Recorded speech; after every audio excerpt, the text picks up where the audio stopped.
Buongiorno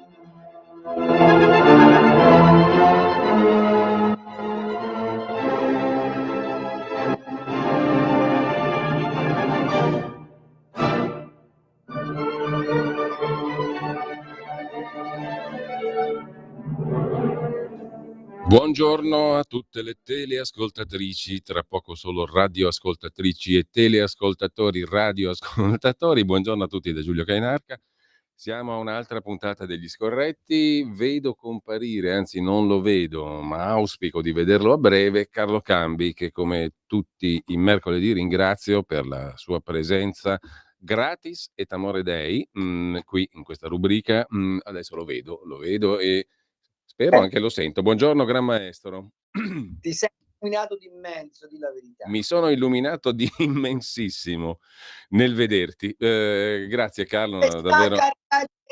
Che il Signore sia con lei e col suo spirito. Allora, io tra le varie cose di cui parliamo oggi, poco prima di collegarci, Carlo, girando sul sito di Asia News, ho scoperto che domani compie 80 anni in carcere Aung San Suu Kyi. Fa 80 anni, è in carcere di nuovo dal febbraio del 2021. Parla di lei suo figlio, che con la testata del Pontificio Istituto Missioni Estere, che è una testata interessante, Asia News, racconta di come sua madre cerchi di essere ancora fonte di speranza per il suo popolo. Abbiamo una premio Nobel per la pace che è in galera, con accuse ridicole naturalmente, da 4 anni, compie 80 anni in prigione. Secondo me è una donna luminosa, al di là delle contraddizioni che qualcuno ha cercato di evidenziare nella sua storia politica. Dovrebbe essere un bel faro di civiltà per tutti, ma non se la fila nessuno, no? Sì, vabbè, d'accordo. Okay, Carlo è partito. Io non mi ero reso conto. Carlo, perdonami. No, devo aprire la porta, scusate. Figurati. Tutta la storia. Figurati Carlo. No, stavo dando questa notizia che naturalmente nessuno se ne frega nulla di Aung San Suu Kyi e non importa niente a nessuno. Però a me, diciamo, qualcosa mi dice. Però il premio Nobel il mentore, il menestrello della sinistra, ex fascista, ti ricorderai che tutti dicevano che grande premio Nobel, Vabbè. Comunque, niente, questa era un passant, diciamo così. Allora, no, non la puoi liquidare così, abbi pazienza. No. Scusa. Qui no, perlomeno. Qui no, ho la speranza. Cerchiamo di essere politicamente molto scorretti, ok? Perché, scusami se divento un po' cattivello, ma io lo faccio per professione di rompere le balle. Questa storia chiama come posso dirti? Chiama in diretta correità l'ONU,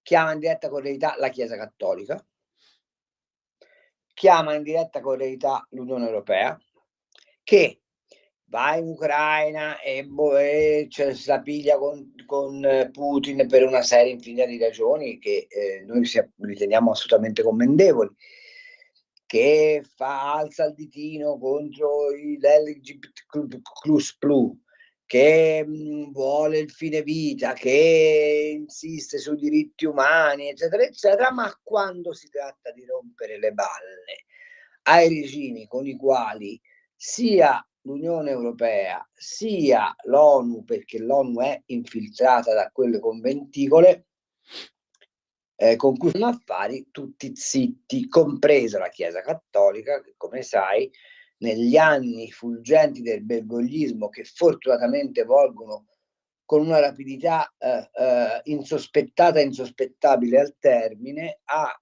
flirtato con i regimi dittatoriali del sud-est asiatico come mai prima.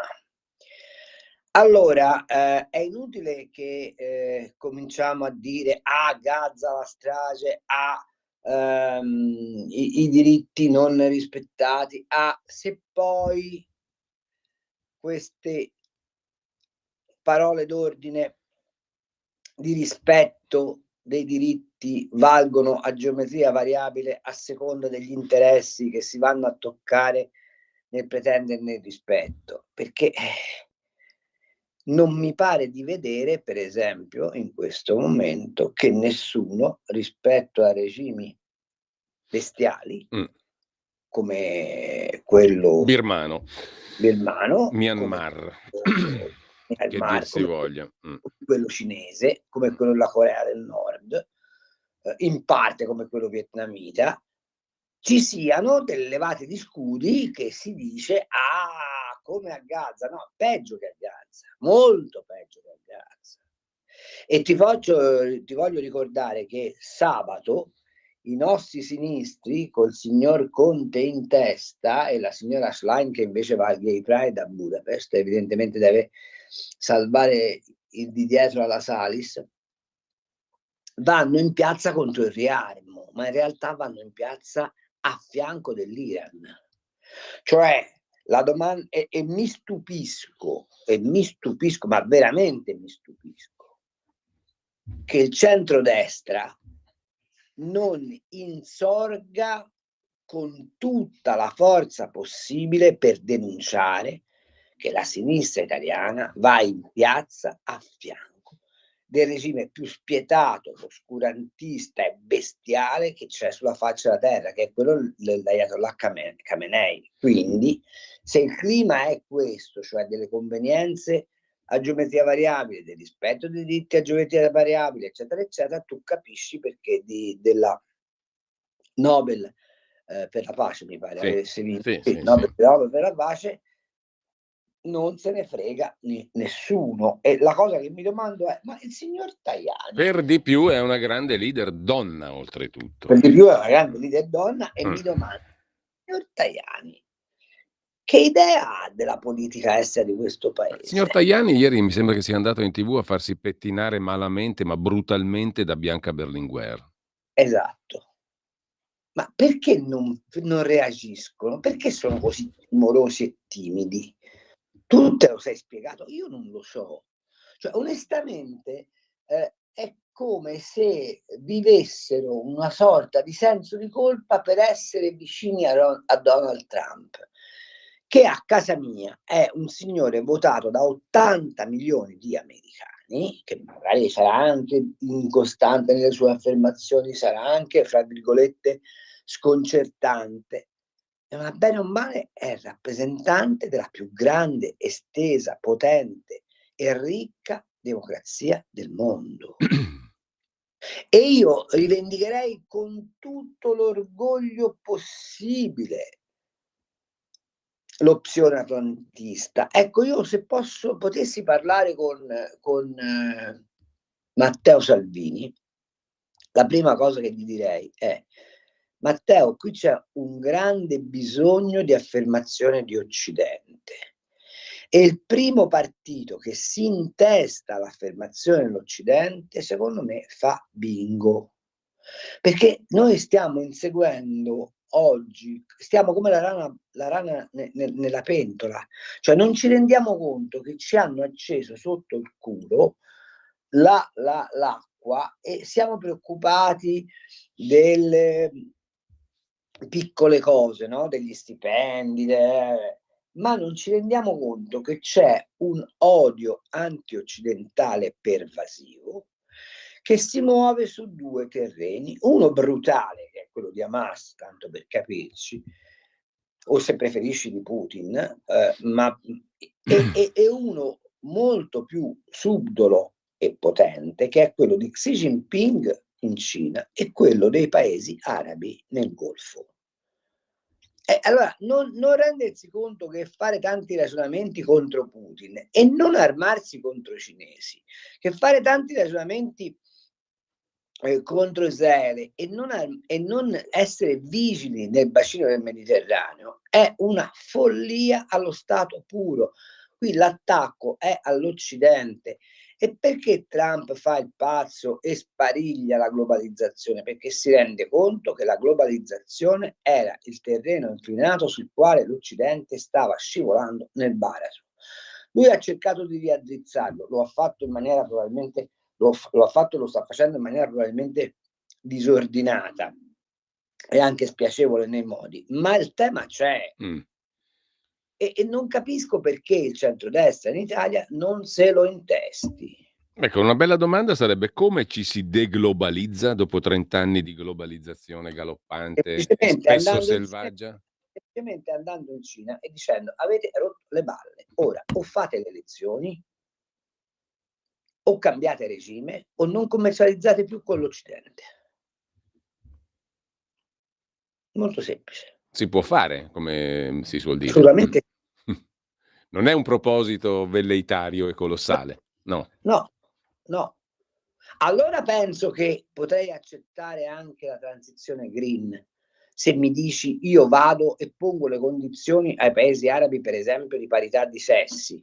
Se per esempio vado ai paesi arabi e dico avete rotto le balle a non votare, se per esempio vado in Cina e gli dico avete rotto le balle a perseguitare gli uiguri, se vado in Turchia gli dico hai rotto le balle a rompere le scatole ai curdi, se vado in Azerbaijan e gli dico io il gas da te non lo compro finché non mi liberi il Nagorno-Karabakh.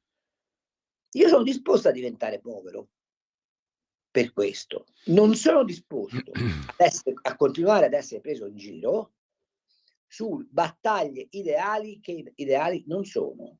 Merz ieri ha detto due cose contemporaneamente vergognose. Da una parte ha detto che gli israeliani stanno facendo lavoro sporco per conto nostro, Sì. ma dall'altra ha detto che è inaudito quello che accade a Gaza. Ora che un leader tedesco che sta riarmandosi fino ai denti parla male degli ebrei, a me francamente fa venire i brividi. Non Un so po' a sì, voi. un po' sì, molto sì. Torno brevissimamente, Carlo, se me lo consenti, a questa notizia da cui eravamo partiti, perché invito coloro che ci stanno seguendo a farsi un giro sulla home page del sito asianews.it, perché nel taglio alto trovate questo articolo sugli 80 anni di Aung San Suu Kyi in carcere. Tra l'altro il figlio di Aung San Suu Kyi, Kim Haris, Aung San Suu Kyi, come ripetiamo, è stata premio Nobel per la pace, ha guidato il paese, è stata comunque un faro di democrazia per quella che era la Birmania, oggi Myanmar. È stata messa in carcere di nuovo nel 21 con pretesti vergognosi, tragicomici, assurdi, ovviamente. È una donna anziana che però ha una tempra enorme. Il figlio Kim Haris sta dando voce a lei che è in carcere con una serie di manifestazioni. Tra l'altro, in questo periodo il figlio sta facendo in modo di raccogliere messaggi di auguri, videomessaggi. La campagna è centrata sul numero 80, come gli anni che compirà domani Aung San Suu Kyi, e vogliamo raggiungere, dice il figlio della leader birmana, almeno 80.000 videomessaggi per il record mondiale. È un'opportunità per le persone di inviare il loro affetto dopo che la voce di mia madre è stata messa a tacere, per farle sapere che non è stata dimenticata. C'è su Asia News, in questo articolo, il link attraverso il quale ciascuno di noi può mandare, naturalmente senza alcun costo, un videomessaggio di auguri ad Aung San Suu Kyi. Mi sembra una bellissima iniziativa. Tra l'altro il figlio ha intenzione di correre 80 km in 8 giorni, 10 km al giorno. Ha iniziato il 12 giugno e finirà il giorno del compleanno della mamma, domani, il 19, come tributo, dice, alla sua vita, alla sua forza paziente e al suo spirito indomito. Un modo per rimanere uniti per la giustizia, la libertà e la speranza in Myanmar. Si può anche donare sulla piattaforma GoFundMe per sostenere la resistenza birmana. Ora, se andate sul sito di asianews.it, questo articolo trovate tutto quello che vi ho appena raccontato, compresa la possibilità di mandare un videomessaggio di auguri, che è un gesto piccolo, gratuito, ma bello, secondo me, molto bello, no Carlo? Sì, molto bello e va fatto, però sempre su Asia News leggo la notizia di apertura di adesso, Sì? che andrebbe approfondita, che dice la polizia italiana ha arrestato 15 migranti musulmani dopo che questi sono stati denunciati per aver gettato in alto mare 12 profughi cristiani. Dov'è che lo trovi, scusami? Su Asia News. Ecco, no, perché non riesco a recuperarla questa notizia. Vedo l'apertura sulla repressione dei giornalisti in Georgia, ma No, non però ve... è vecchia, è una notizia vecchia. Che, Ok. no, scusami, ho detto una sputtanata, però vabbè, insomma, sì, dico, beh, vabbè, che ti devo dire? Cioè, a me fa specie constatare come nel mondo abbiamo una serie infinita di opportunità di informazione e che appunto, come nel caso di Aung San Suu Kyi, ci pone un problema anche di coscienza civile, no? Cioè, noi siamo No, e poi pone un problema, scusami caro, non per interromperti, ma veramente voglio tornarci sopra perché tu l'hai detto prima chiarissimamente, ma pone un problema enorme. Cioè, questo sarebbe uno dei casi per cui tu dici: ma cosa ci sta a fare l'ONU? Cosa ci sta a fare l'Unione Europea? Cosa ci stanno a fare i ministri degli esteri di tutti gli stati, della sì, comunità cosiddetta civile, ma occidentale, così, eccetera? Cioè, se non facciamo una battaglia per questa donna qui, ma per chi la dobbiamo fare? aspetta, ma il così sensibile Consiglio d'Europa, no? Quello che ha accusato la polizia italiana di razzismo, no? Perché non dice una Ah, parola? appunto. Boh.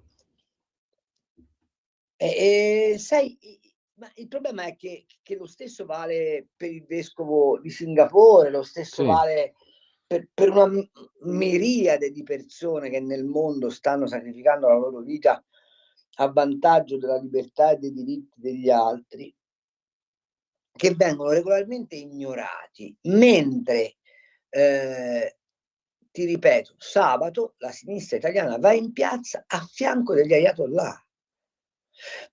Poi si possono raccontare quello che vogliono, ma di fatto loro vanno in piazza a fianco degli ayatollah. Io ieri ho mandato un commento al mio giornale, che ovviamente non l'ha pubblicato perché era politicamente troppo scorretto, dicendo: vorrei sapere da Giuseppe Conte, che è stato allevato a Villa Nazareth, Appunto, appunto. come fa? Come fa? Io lo vorrei sapere. Vorrei sapere da la parte riformista del PD come fanno.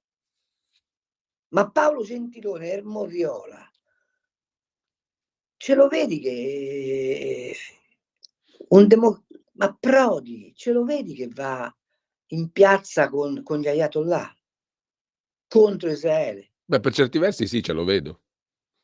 Sì, dico, ma ti rendi conto dello svuotamento di coscienza civile che questa gente subisce per il potere? Ecco, ma tu ti spieghi il perché? Cioè, perché io devo, essere, diciamo, sul punto di pensare quasi probabile, possibile, che questa gente vada in piazza per gli ayatollah? E lo fa sostanzialmente, perché di fatto è così, no? Perché? Infatti Ma sì, perché? ma perché l'odio antisemita è spaventoso. Ecco, appunto. E io mi domando un altro, e siamo sempre là, perché ne abbiamo parlato tante volte, no Carlo? E io mi domando il perché di questo Neanche odio antisemita. Ma giornali cosa di cavolo destra c'è nella così non lo capisco. Sai che è un baco la cui origine io fatico a comprendere. Poi c'è l'origine storica, ne abbiamo parlato tante volte, per carità. Ma oggi? Ma come fai ad avere in testa ancora quella roba lì? ma no, ma scusami, mi posso Carlo, scusami permettere? tu perché sono le 10, riprendiamo Vai, subito da qua, vai. però tra pochissimo. Però veramente a me mi rimane, io rimango sbigottito ogni volta che ci penso e che lo vedo. Dico, ma Ma, come si fa ancora oggi ad avere questo baco nella testa? Poi me ma lo ce la spieghi fai, tu, Carlo, me ce lo la fai, spieghi tu. Ci ce sentiamo la tra fai, poco. onorevole della Lega, che gli diamo un'idea subito. A tra poco, Carlo. Vai. Stai ascoltando Radio Libertà, la tua voce libera, senza filtri né censure, la tua radio.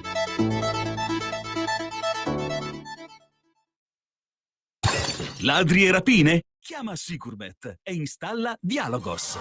Telefono 389 11 89 705. Antifurto senza fili o videocontrollo da 980 euro netti. Chiama il numero 389 11 89 705. Prima è meglio che dopo. Sicurbet 389 11 89 705.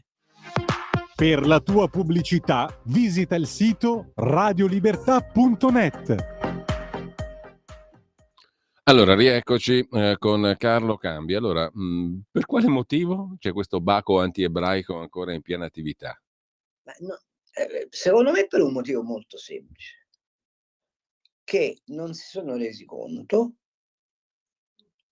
che Israele è l'ultima frontiera dell'Occidente e che, siccome dal Qatar Gate allo scandalo Huawei alle intese della signora von der Leyen, c'è ormai al vertice della politica europea una corruzione spaventosa.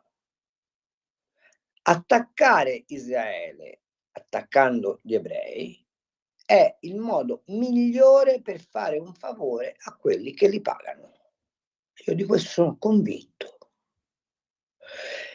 E il baco anti-ebraico deriva dal fatto che gli ebrei rappresentano il grillo parlante. Se io fossi Collodi, oggi riscriverei Pinocchio e direi che il grillo parlante, che Pinocchio è l'Occidente, e il grillo parlante sono gli ebrei che ogni 2 per 3 ricordano all'Occidente che ha abiurato alle proprie radici culturali giudaico-cristiane, che si è fatto secolarizzare a un punto tale da assomigliare ai satrapi dell'impero romano d'Occidente agli ultimi giorni di Cesarione, e gli ebrei con la loro sola presenza nelle società occidentali rappresentano lo specchio in cui si riflettono gli errori compiuti dalla civiltà occidentale. E quindi,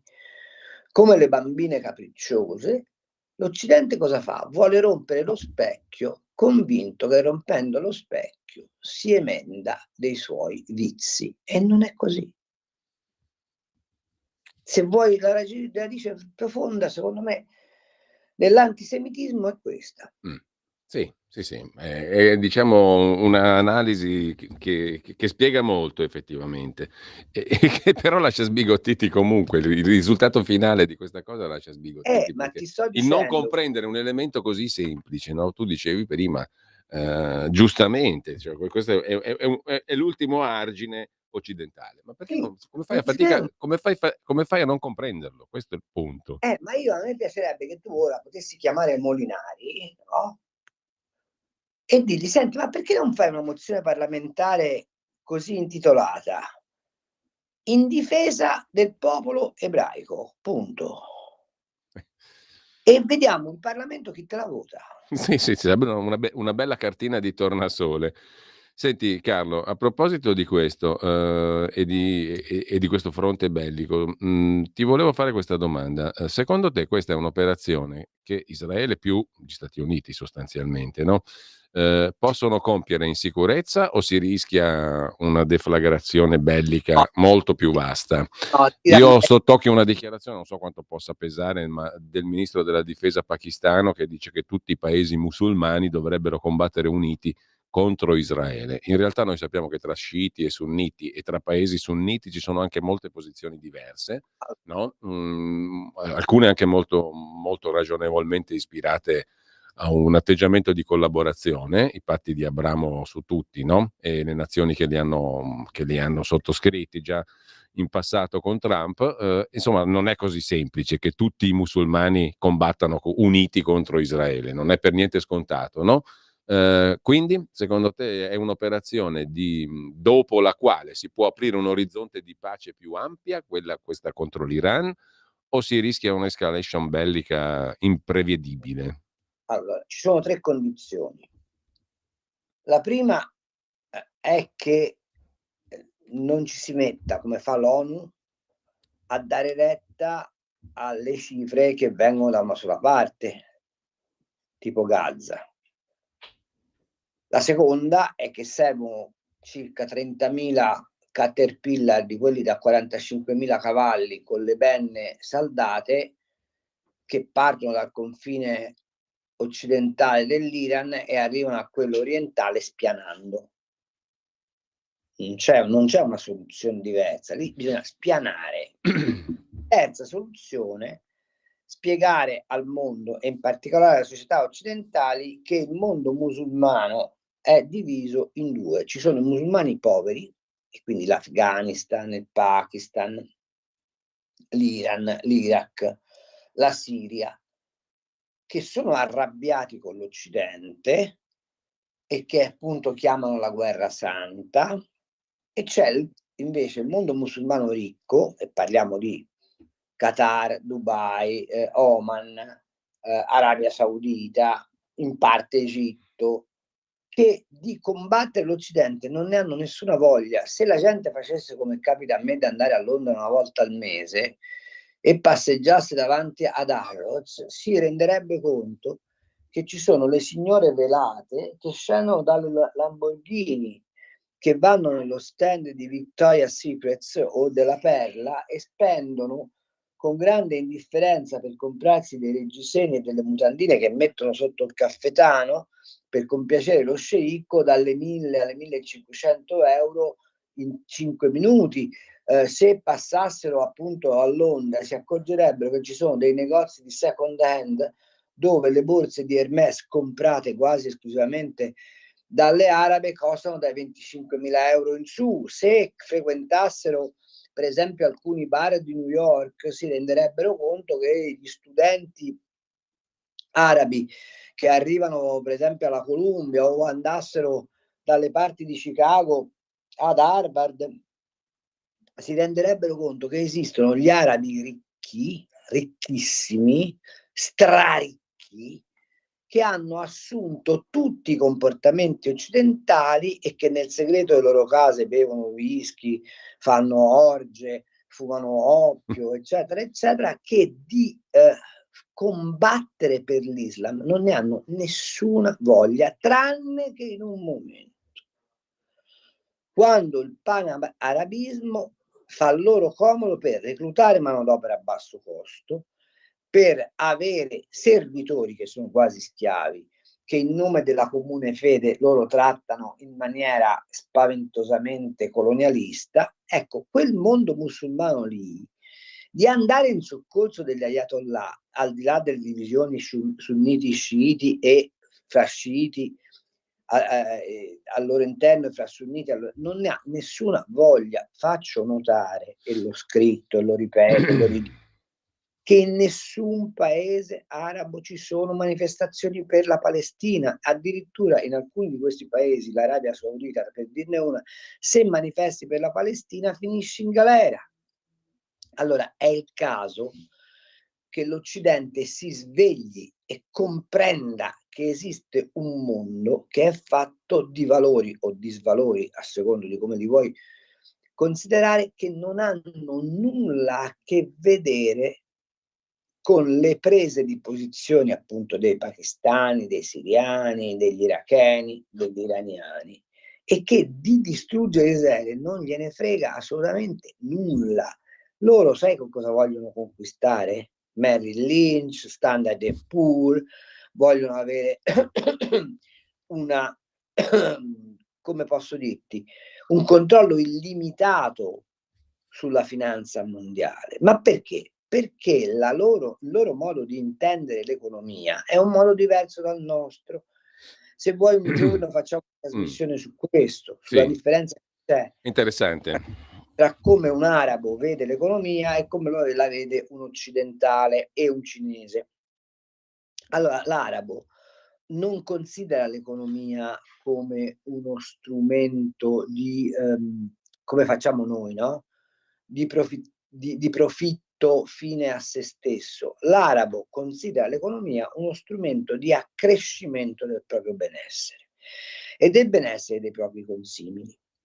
Quindi il dominio della finanza non gli serve tanto per generare profitto dal profitto, ma per controllare i flussi di denaro che possono mettere in crisi la loro economia. Loro la cosa che temono maggiormente, sai qual è?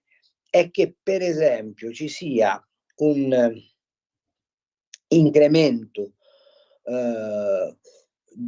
oltre misura di tassonomia verso le energie rinnovabili che li escluda dal mercato mondiale dell'energia, tant'è vero che se tu vai in Arabia Saudita ti accorgerai che stanno realizzando enormi campi di energia solare, se vai in Oman, dove tira sempre vento, ti accorgerai che sono pieni di pale eoliche, ovviamente, che piantano nel deserto, non piantano a ridosso delle città rinascimentali come in Italia.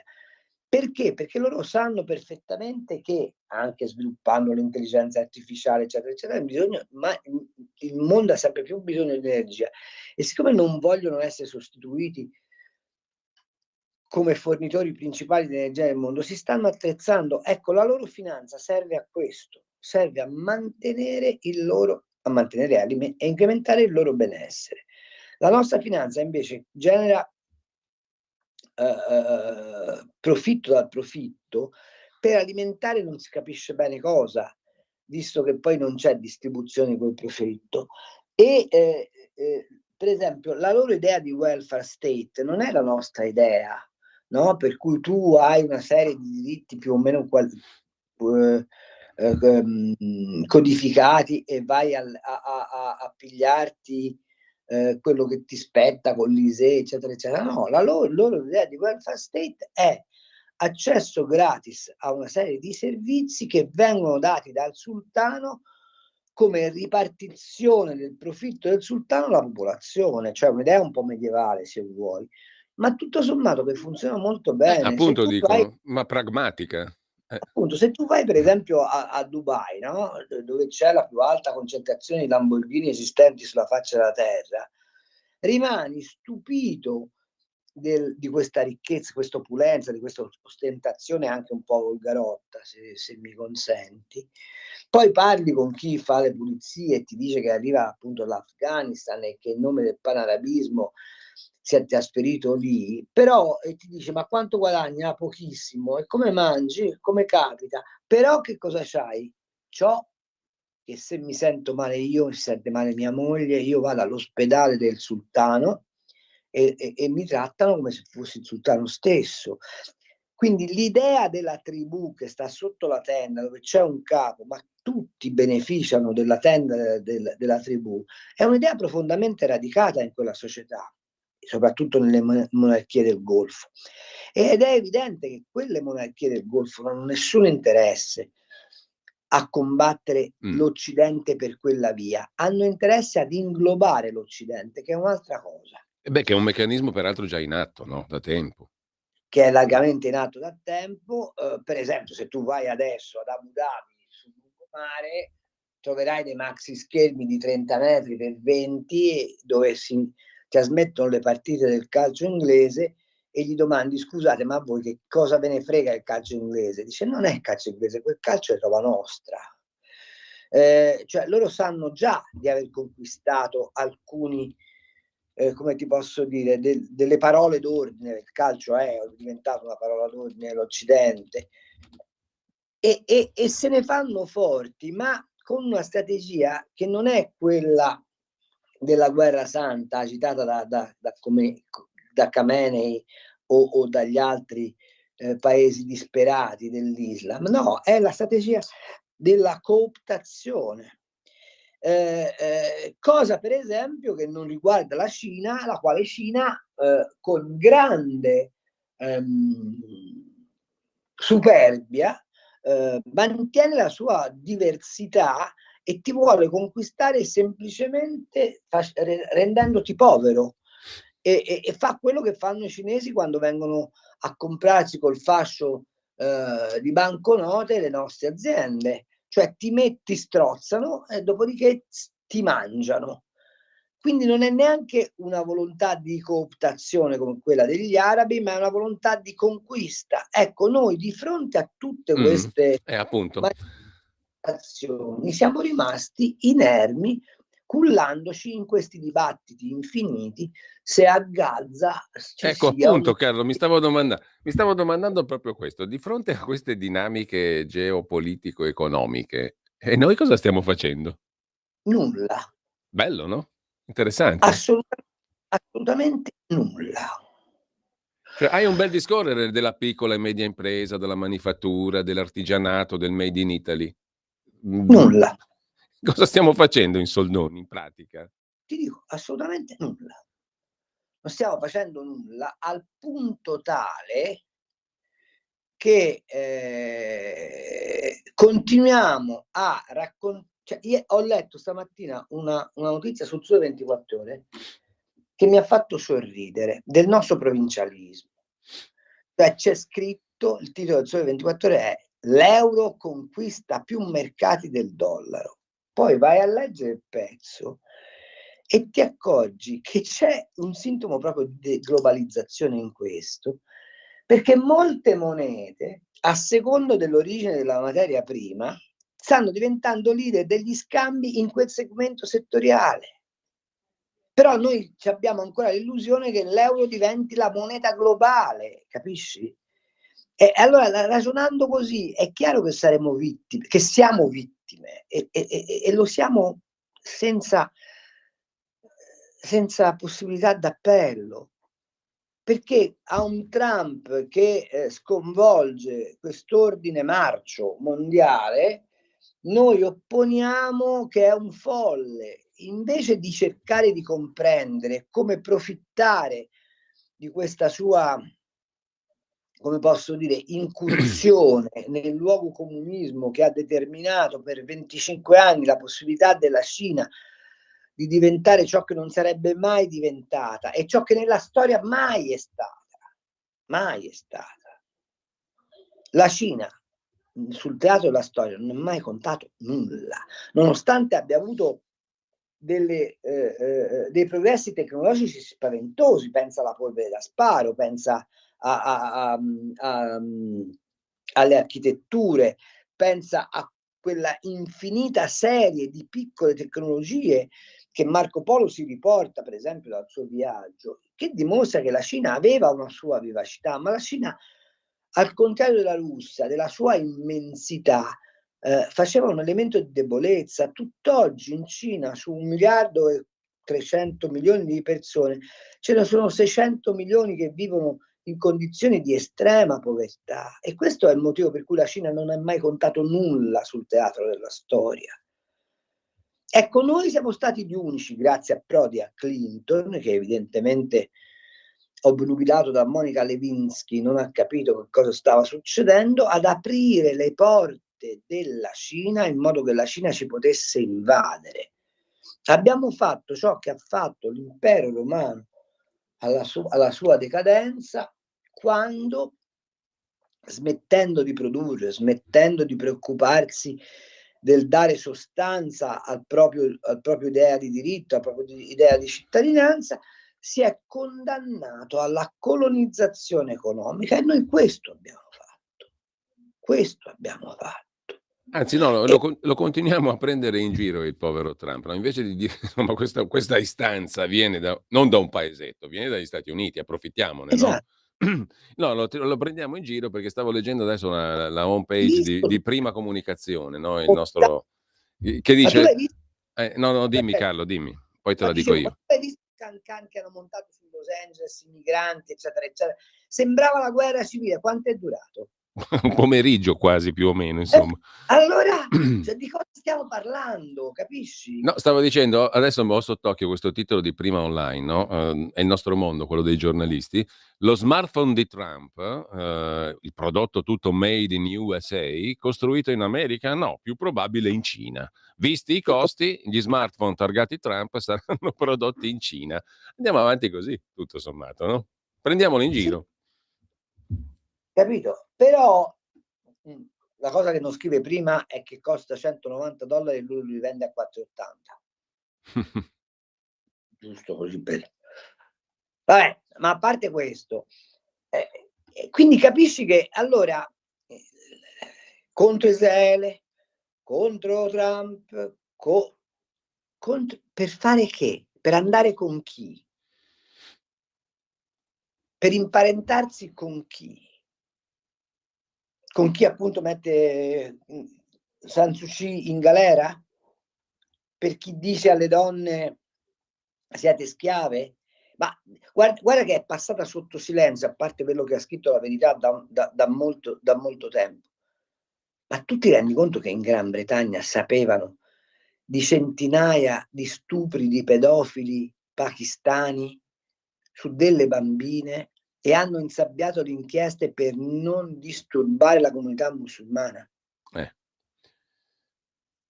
Appunto. No, ma secondo te Winston Churchill che avrebbe fatto? Li passava per le armi. E noi no. Secondo te quando questo dice ad Harvard avete rotto le balle a far arrivare i cinesi che con i soldi del governo cinese studiano, ci portano via la tecnologia e diventano delle spie, e questo gli dice basta, avete rotto le balle voi a fare gli anti-americani, e noi applaudiamo ai rettori che resistono, invece di domandarci se anche nelle nostre università non ci sia questo problema. Ma quando il governo italiano farà un'inchiesta seria sugli istituti Confucio che stanno in Italia? Quando? No, perché poi di tutte queste dinamiche non si parla semplicemente, no? Si ignorano. Sì. E quindi nell'ombra, diciamo così, le cose degli altri avanzano e le nostre che fine fanno? Ma a me quello che mi fa arrabbiare è che io faccio fatica nei miei giornali a far passare questa roba. Cioè, quindi in sostanza tu non hai più un anticorpo, no? Fondamentalmente. Dove lo trovi? No, non c'è. Forse lo trovi molto in basso tra la gente comune che però non ha nessuno strumento per far valere la propria posizione. Ho capito, ma se noi a questa gente comune non gli diamo strumenti di rappresentanza e non gli diamo voce, a che ci serve? Mm-hmm. Allora Carlo, te lo dico con e spero che dalla verità mi ascoltino. Ieri mi hanno chiesto un pezzo sulla polemica fra Maiorino e Lalo Polo per la qualità dell'aria a Milano. Ci abbiamo fatto una pagina intera. Cioè, la domanda è: ma che criterio c'è?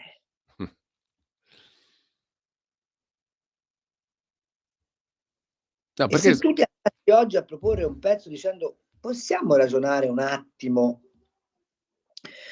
di quanto pesa il sommerso cinese sull'economia italiana? Secondo te? Insomma, che non è un argomento peregrino, mi sembra, no? Perché non secondo te me ne danno 2000 battute, ma neanche se piangi? Ma perché no? Perché secondo loro non è una notizia, capito? Ecco. Perché oggi è tarata su Twitter o su X, perché oggi è tarata sul talk show di Rete 4. Interessante. E in tutto ciò la politica non c'è. Fare un'assemblea dei giornalisti non schierati a sinistra per discutere se stiamo facendo dei notiziari che hanno o non hanno un radicamento nei valori comuni del centrodestra. E se tu guardi la RAI, ti rendi conto che la RAI naviga in un mare di ignoranza totale, dove non c'è nessun tipo di rappresentanza delle istanze sociali, antropologiche, culturali ed economiche del centrodestra. Nessuna. Carlo, mancano 5 minuti all'altra pausa, poi apriamo anche le linee se sentiamo e leggiamo i messaggi. Io voglio la bava di Luna. Cioè, arriva, non ti preoccupare. Allora, tra pochissimo. Intanto ricordo il numero al quale potete già scrivere. Sono già arrivati i messaggi, li leggiamo dopo le 10:30. 340 6709 659. Potete mandare anche audio.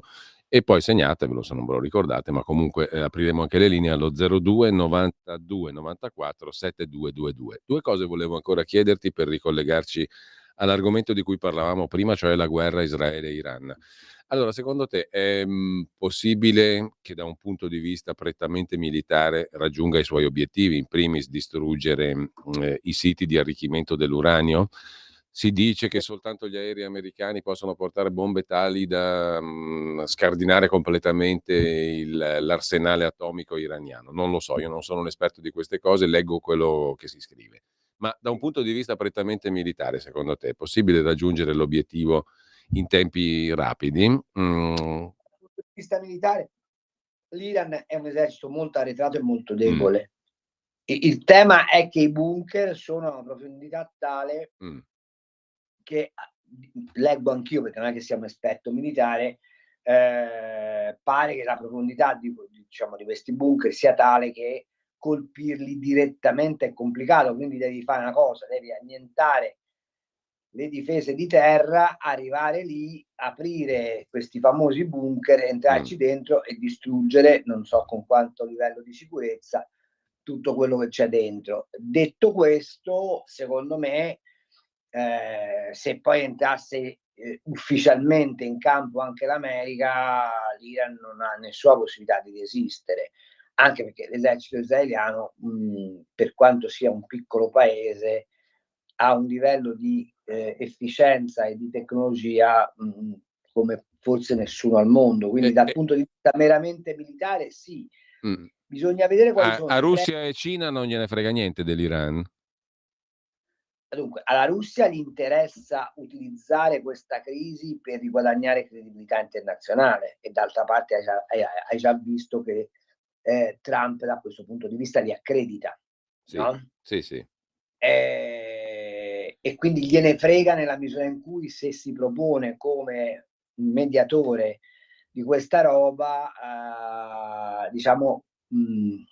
Putin potrebbe uscire in qualche modo dal cono d'ombra. Facci caso, immediatamente chi è che ha reagito? Ha reagito Starmer e ha reagito Macron, che è stato preso per l'ennesima volta a pesci in faccia da Donald Trump, e ogni volta che accade io stappo una bottiglia di champagne. E quindi secondo me, se questa cosa si realizzasse, potrebbe anche portare rapidamente alla soluzione del conflitto ucraino. Non vi faccio notare che Zelensky di fronte a questa opportunità è particolarmente agitato, e non mi leva dalla testa nessuno che le parole dure contro Israele siano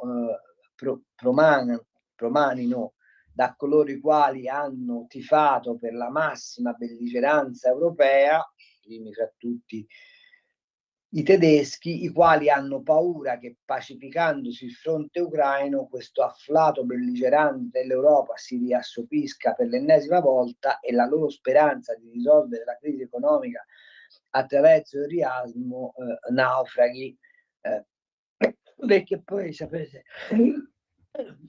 noi ragioniamo tanto in termini di globalità.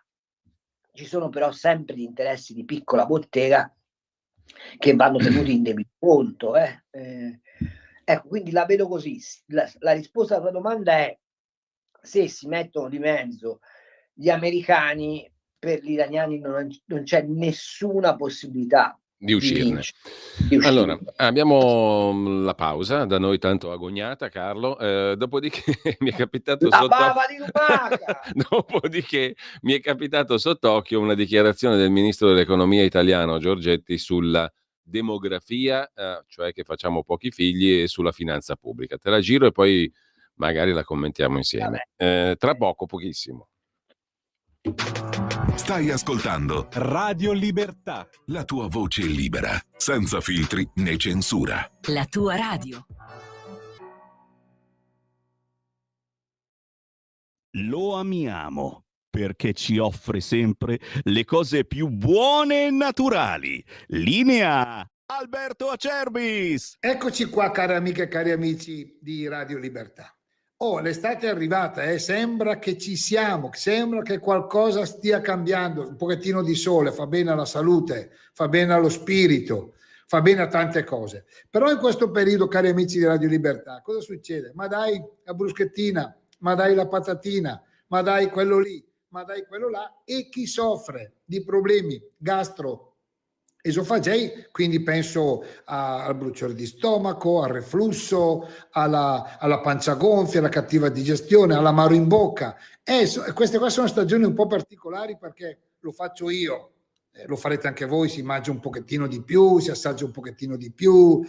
Allora vi consiglio una cosa, però potete chiedere informazioni qui chiamando 030 68 40 408, anche perché è una produzione limitata, è un prodotto naturale gastro free. Il nostro integratore alla bava di lumaca gastro free per tutti quelli che hanno iperacidità, bruciore di stomaco, cattiva digestione, reflusso gastroesofageo. È una cosa meravigliosa, un successo straordinario. 59 euro in offerta stamattina, 59 euro, 3 flaconi. Per ordinarlo chiamate lo 030 68 40 408. Lo prendete prima dei pasti o dopo i pasti, ma però per queste cose non vi costa nulla. Chiamate 030 68 40 408. Chiedete di Miriam, è lei esperta negli integratori. L'abbiamo fatta studiare anche per quello, quindi vi dà delle risposte chiare e certe. Integratori non sono medicine, ma aiutano tanto. 030 68 40 408 per una primavera e un'estate un po' più bella, oppure olioacerbis.com, andate sulla sezione integrazione alimentare. Grazie, alla prossima. Stai ascoltando Radio Libertà, la tua voce libera, senza filtri né censure. La tua radio.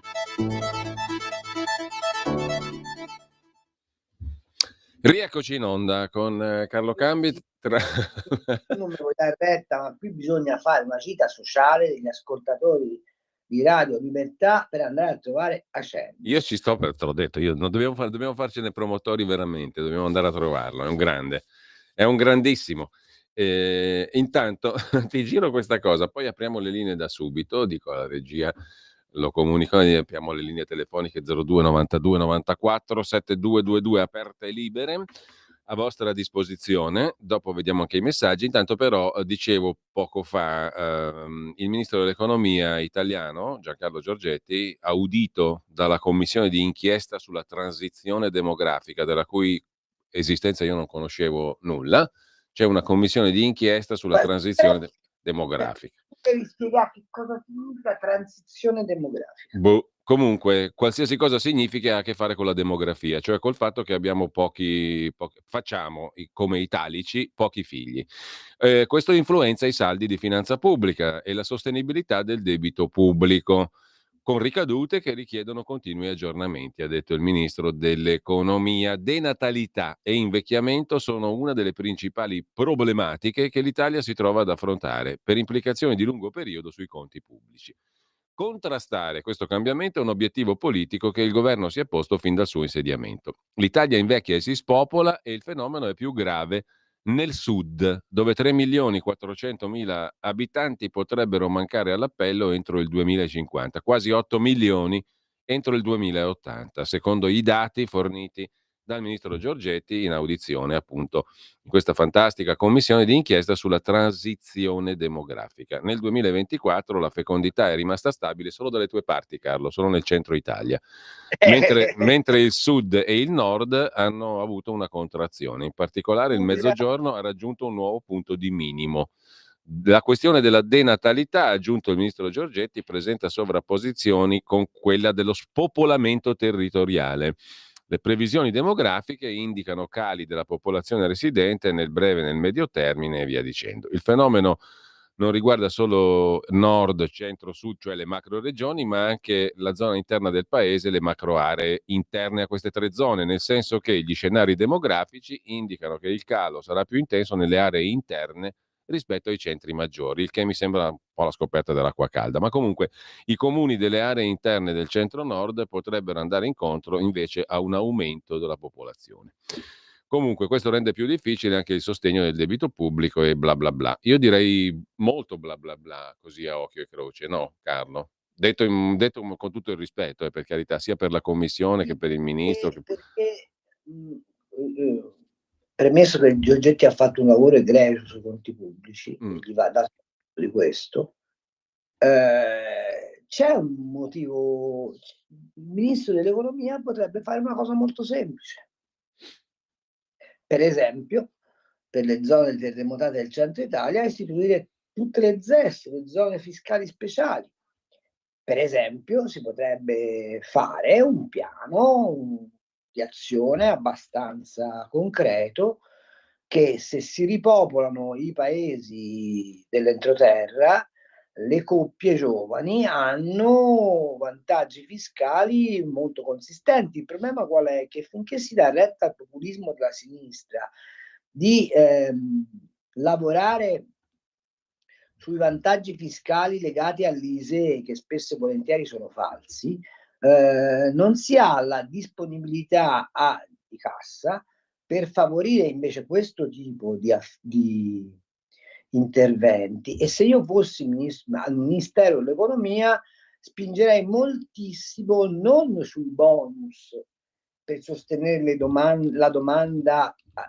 nell'immediato, ma spingerei moltissimo sulle agevolazioni fiscali per rendere stabili i vantaggi sul reddito alle giovani coppie che accettano di andare a lavorare e popolare le zone marginali del paese. Ma sai, ti faccio un esempio: noi abbiamo sentito, e su questo mi pare che il compagno Renzi ci vinse le elezioni, che avevamo un piano per 1 milione di asili nido. Non se n'è fatto di nulla.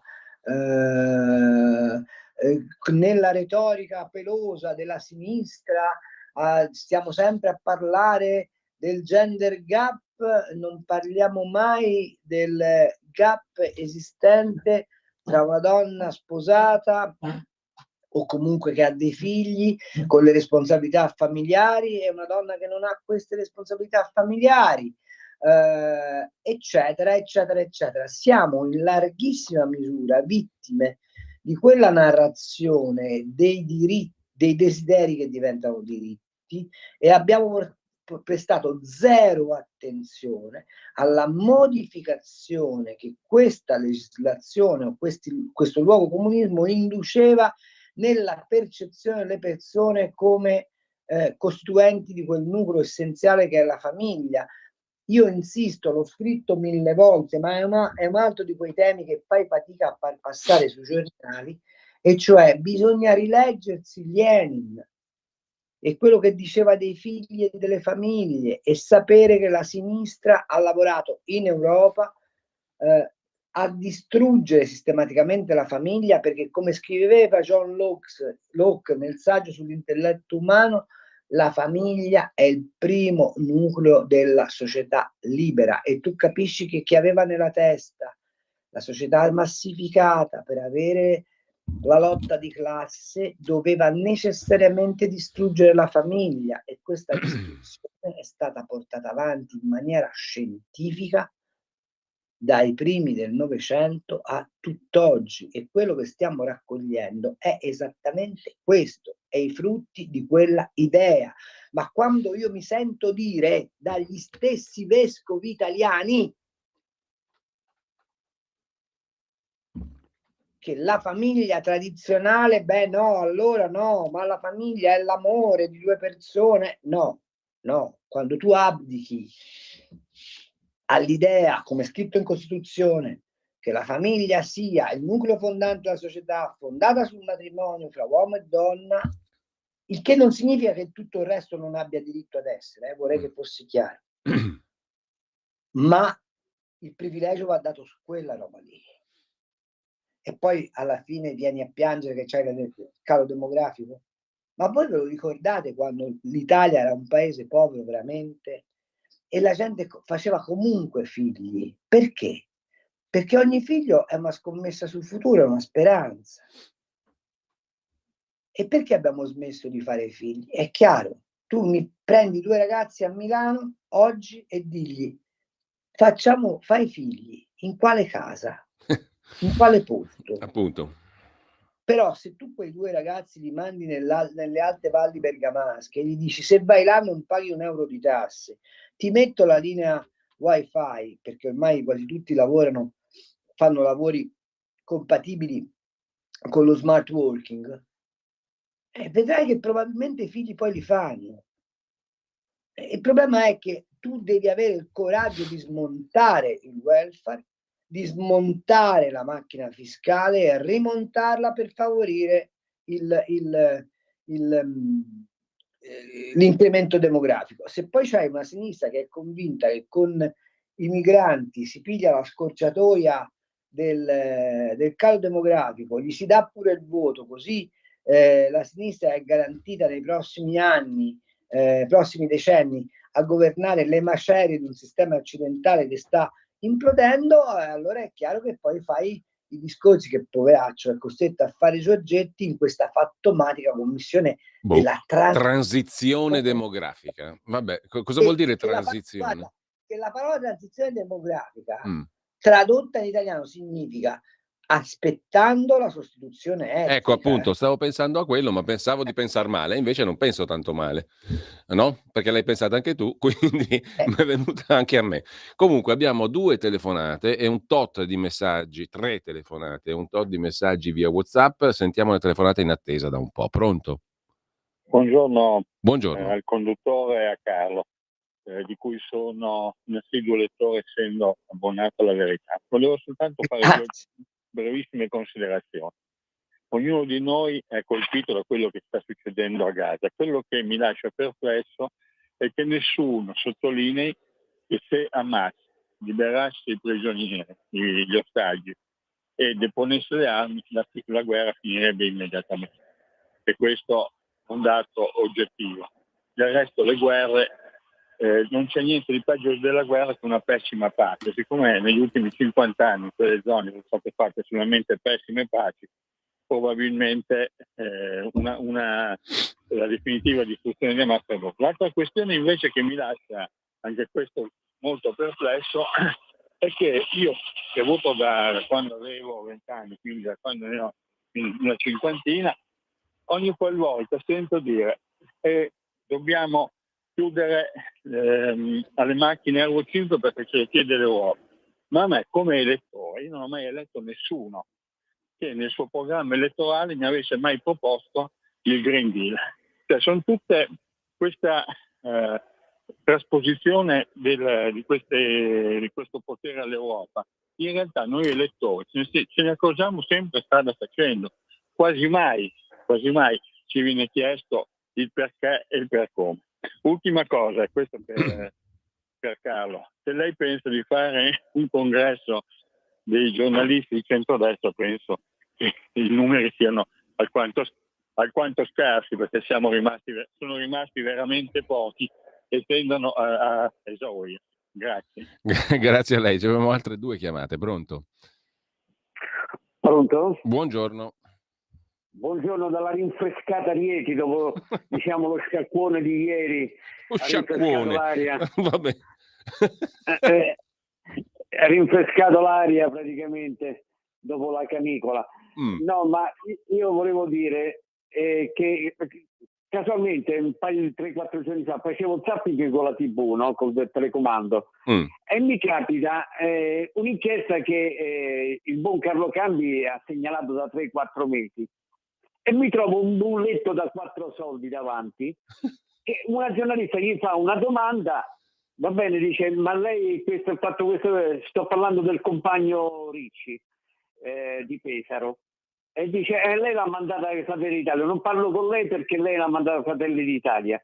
Ma lei si immagina se una delle tante inchieste, non so, del compagno Sigfrido Ranucci di Report, del compagno Formigli, che nel 99% dei casi sono sempre a destra, qualcuno gli rispondesse a lei la manda il PD.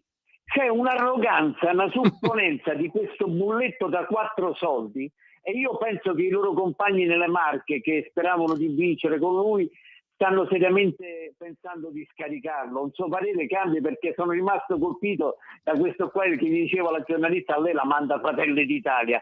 Pensi l'inverso. Salve. No, infatti ha colpito anche me, devo dirlo. Mi è capitato di vedere quel filmato. Poi Carlo però ci dice la sua, che è interessante perché ci ha dedicato tanti articoli al soggetto in questione. La terza telefonata presumo che sia caduta. Allora, la terza telefonata è caduta o c'è? C'è, quindi la passiamo. E poi Carlo ci racconti tutti, risponde a tutti. Pronto? Sì, pronto, buongiorno signor Cambi. Prima citando il discorso che in Inghilterra, a Londra, in Gran Bretagna sono stati omessi questi stupri da tantissimi anni di pakistani per non turbare la comunità pakistana, ma chi ha archiviato e chi ha messo sotto la sabbia questo scandalo è il Keir Starmer, che è il Sir che sta governando adesso in Inghilterra. Quindi Trump, secondo me, giustamente lo tiene per il collo, perché lui, quello che c'è in Francia, quello che c'è in Germania, hanno tanti di quegli scheletri nell'armadio che Trump gli fa fare il bello e il cattivo tempo. Per quanto riguarda invece il discorso che non si fanno più figli, è vero, è verissimo, ma è una politica che va avanti. A me a scuola avevano fatto leggere il piano Kalergi, che molti si ostinano a dire che non esiste, ma Kalergi è esistito. E il piano Kalergi porta avanti il discorso del meticciato, cioè la scomparsa del popolo bianco, dell'uomo bianco e la donna bianca occidentale mischiato con altre razze. Questo fa parte di un piano, come fa parte i sieri, i vari vaccini che fanno per sterilizzare, le varie politiche che dicono di fare e poi invece non fanno. È tutto un piano chiaramente per togliere di torno l'uomo bianco e portare avanti il piano Kalergi. Allora, grazie anche a lei, però se no non finiamo più perché c'è un'altra telefonata ancora, la quarta, poi parola però a Carlo Cambi. Pronto? Sì, buongiorno, sono Giampaolo Bernasconi da Como, Buongiorno. da Faloppio. Senta, volevo dire, prima cosa, grandissimi complimenti alla vostra radio che ha le linee veramente aperte, nel senso che non si fa fatica a prendere la linea e si può parlare liberamente. Poi io mi assumo la mia responsabilità di dire nome e cognome. Da dove chiamo, e non è una cosa molto bella in Italia, perché l'Italia è un paese parzialmente democratico, diciamo. Poi su Giorgia Meloni andrà avanti a governare all'infinito, perché con questa sinistra, questa sinistra fa sempre degli assist continui a Giorgia Meloni. E poi volevo dire l'ultima cosa su quello che ha detto Carlo Cambi su Bill Clinton e su Romano Prodi. Romano Prodi ieri era a Milano a un incontro con Sala. Ecco, giustamente Carlo Cambi ha detto che Romano Prodi e Bill Clinton sono stati registi della deindustrializzazione dell'Occidente, però non hanno pagato alcun prezzo. Cioè la sinistra non paga mai alcun prezzo, attacca la famiglia, la distrugge, utilizza la magistratura e gli psichiatri contro chi non è in linea con le sue posizioni. E Radio Padania e Radio Libertà rimane comunque una voce libera, una delle pochissime voci libere. Grazie, buongiorno. Buongiorno a lei. Tra l'altro, così proprio en passant, visto che l'ascoltatrice citava il piano Kalergi, sul sito del governo italiano c'è precisato quanto segue. Il coordinatore nazionale per la lotta contro l'antisemitismo precisa che la teoria del complotto del piano Kalergi è la credenza secondo cui esiste un piano di incentivazione di immigrazione africana e asiatica verso l'Europa per rimpiazzarne le popolazioni. Prende il nome dal filosofo austriaco Richard Nikolaus di Coudenhove-Kalergi, paneuropeista storico, cui viene attribuita la paternità di tale piano.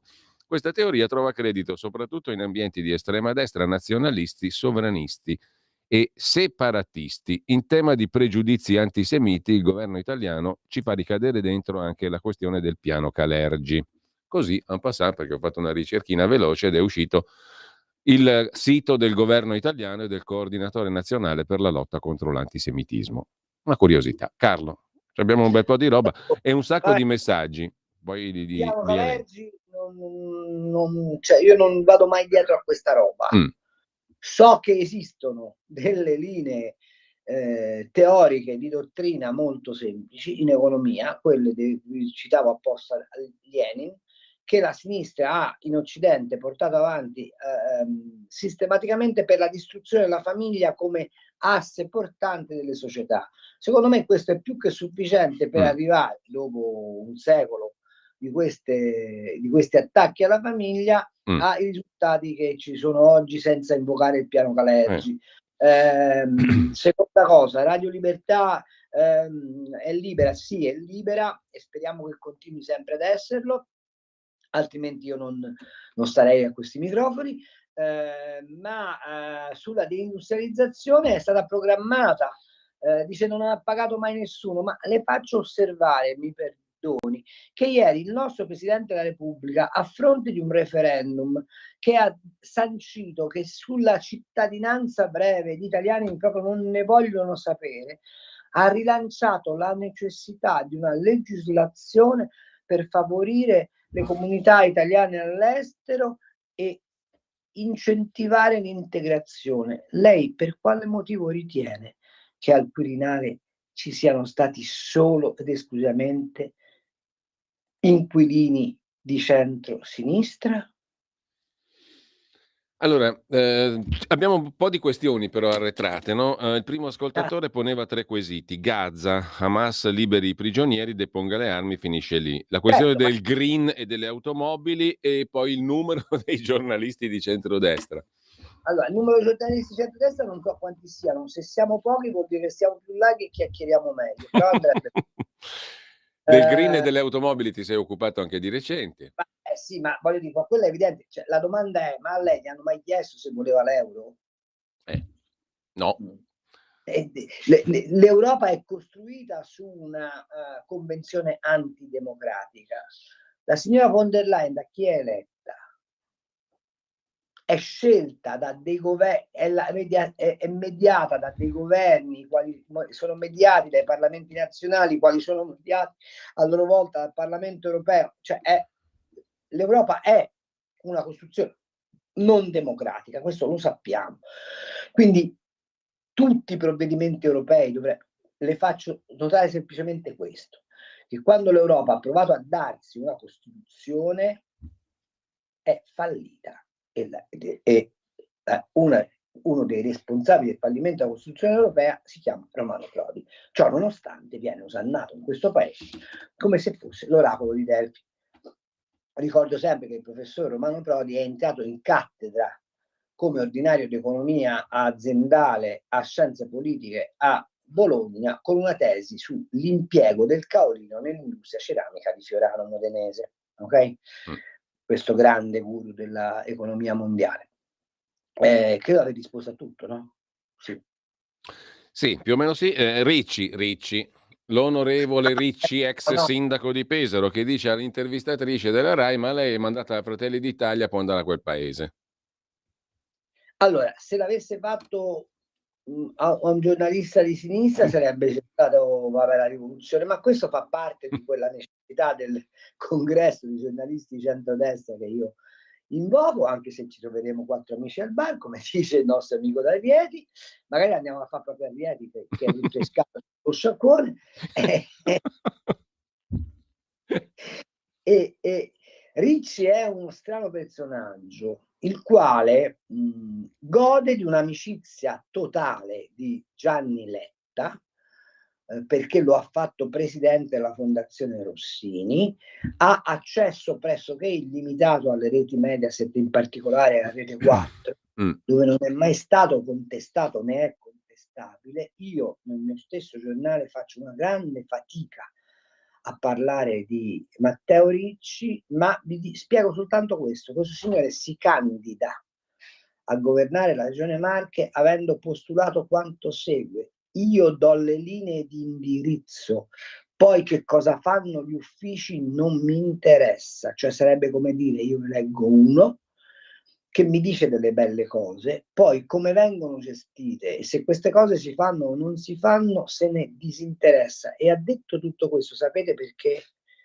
Perché ve ne dico una delle tante: il suo braccio destro e sinistro, tal Massimiliano Santini, si appropria di una manifestazione del comune di Pesaro che si chiama il Palio dei Braceri, e il sindaco di Pesaro, una fattispecie Matteo Ricci, manda delle lettere raccomandando di sostenere il Palio dei Braceri con delle sponsorizzazioni, sapendo perfettamente che il Palio dei Braceri prevedeva questo, che il comune pagava le spese e l'incasso lo prendeva il signor Santini. Ora vi domando: è possibile che tutto questo sia stato fatto senza che il signor Ricci ne abbia avuto un beneficio, ancorché semplicemente elettorale? Ecco, la Procura di Pesaro si sta interrogando su questo. Devo dire che ha dei tempi un po' lunghi questa Procura di Pesaro, però questo è il tema. Allora la domanda da fare a Ricci non è tanto quella che gli faceva la collega giornalista di Far West, alla quale va tutta la mia solidarietà, ma la domanda è un'altra: è come può lei candidarsi a governare una regione se ha affermato che come vengono attuate le politiche che lei vuol fare non la riguarda? Io vorrei che Ricci mi rispondesse.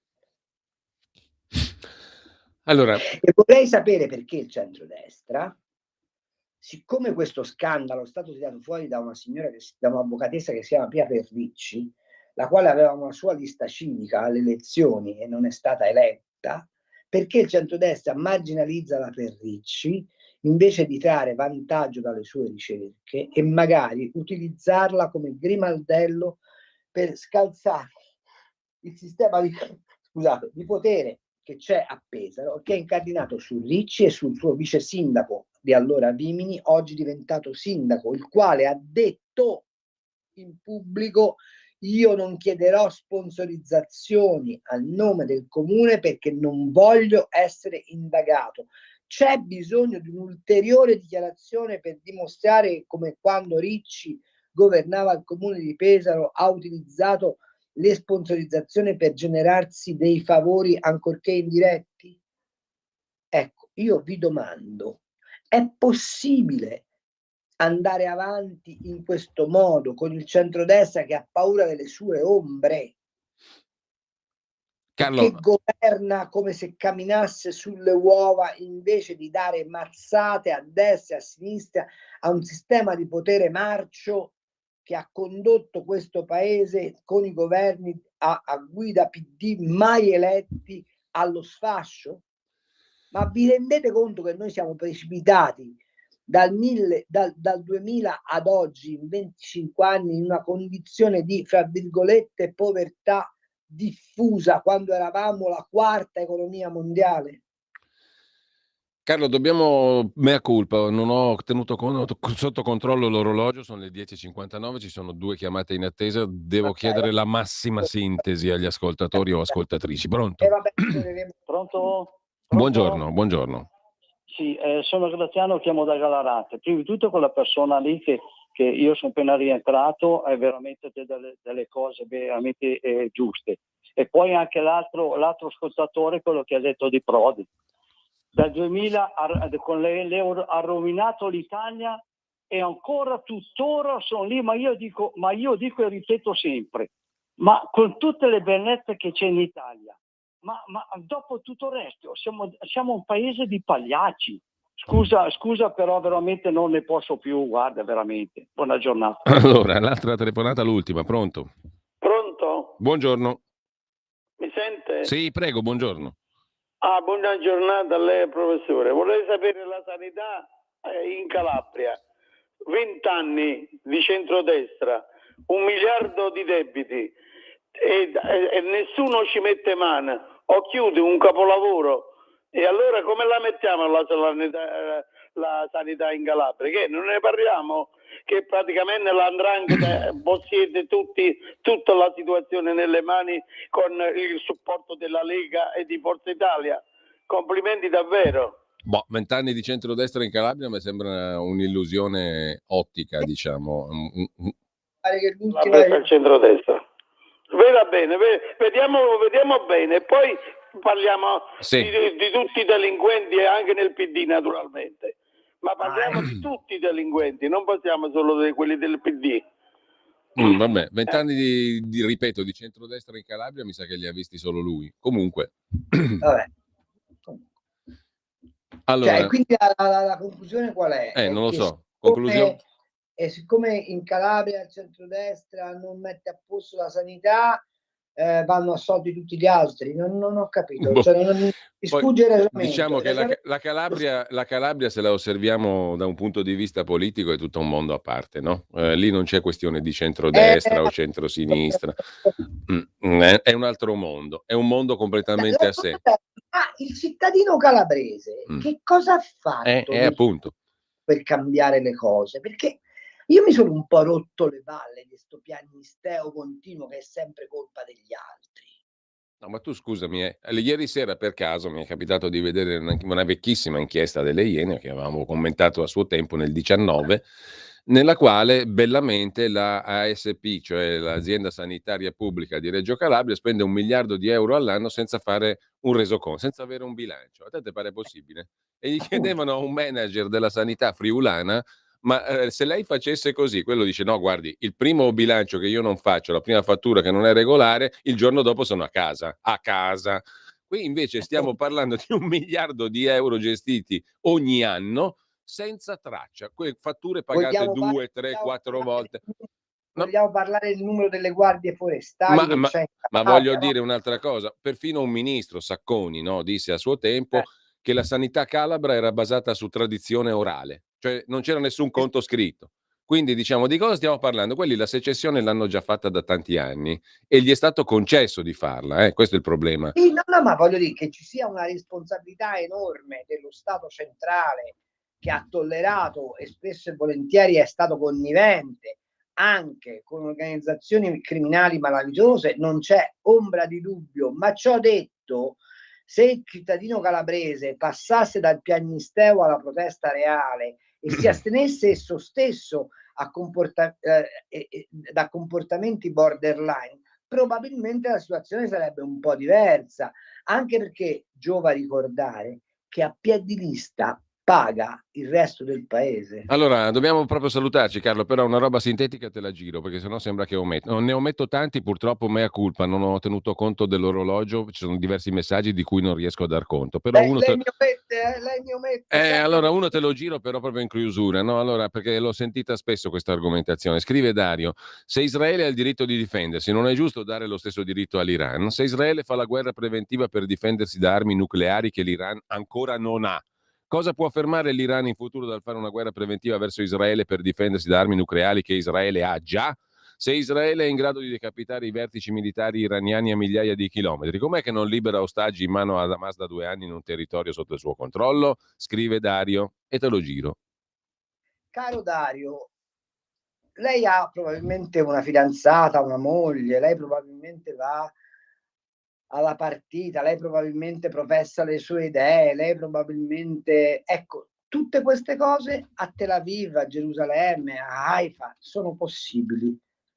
Né a Gaza né tantomeno a Teheran sono possibili. Questo è l'unico o forse il principale motivo per cui lei sta facendo una domanda stupida. Carlo, ci salutiamo qua. Grazie a tutti coloro che sono intervenuti. Mi scuso con coloro di cui i messaggi non ho potuto leggere e comunque un buon pomeriggio a tutti. Carlo, grazie. Ciao Giulio, un abbraccione.